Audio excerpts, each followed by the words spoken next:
Assalamualaikum and welcome back to my YouTube channel Thread Art. I hope you all are doing great. आज की video में हम double treble crochet करना सीखेंगे। इसके लिए मैंने हुक साइज़ लिया है 3.5 mm और आप यार्न कोई सी भी ले सकते हैं। सबसे पहले हम स्लिप नॉट बनाएंगे और कुछ चेन्स बनाएंगे। मैं अंदाज़े के मुताबिक चेन्स बना रही हूँ, आपने जो काम करना है उसके मुताबिक आप चेन्स ले सकते हैं। यहाँ पे स्पेसिफ़िकली मैं कोई प्रोजेक्ट नहीं बना रही, सिर्फ आपको स्टिच बनाना सिखा रही हूँ कि डबल ट्रबल क्रोशे करते कैसे हैं। ठीक है, हमने पिछली वीडियो में ट्रबल क्रोशे करना सीखा था, इस वीडियो में हम डबल ट्रबल क्रोशे करना सीखेंगे। ये बहुत कम यूज़ होता है लेकिन डिटेल प्रोजेक्ट्स में यूज़ होता है।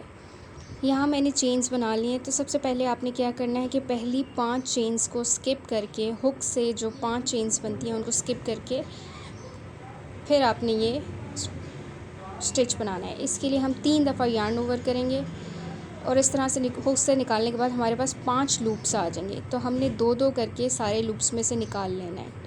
ये है जी डबल ट्रबल क्रोशे।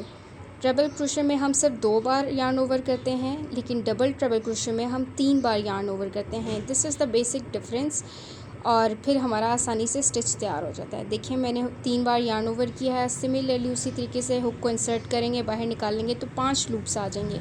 फिर हम 2-2 करके इन सारे लूप्स में से निकाल लेंगे तो हमारे पास डबल ट्रबल क्रोशे बन के रेडी हो जाएगा।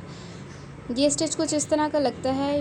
ये ज़्यादातर फ्लावर्स के मोटिव्स बनाने में या एप्लिक्स बनाने में काम आता है। स्पेशली इस स्टिच को हम कार्डिगन्स वगैरह में इस तरह से यूज़ कम ही करते हैं, depending on what you are making. ठीक है, इसी तरीके से आपने मज़ीद सारी रो में बनाते जाना तो आपको बेहतर समझ आने लग जाएगी कि इसको किस तरीके से बनाना है।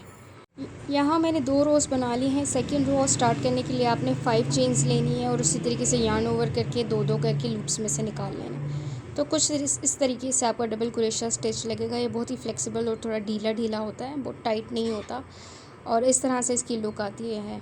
अगर आपको वीडियो अच्छी लगी हो तो ज़रूर लाइक, शेयर एंड सब्सक्राइब करें। कोई कॉमेंट हो, कोई क्वेश्चन हो तो आप पूछ सकते हैं। तब तक के लिए अल्लाह हाफ़िज़।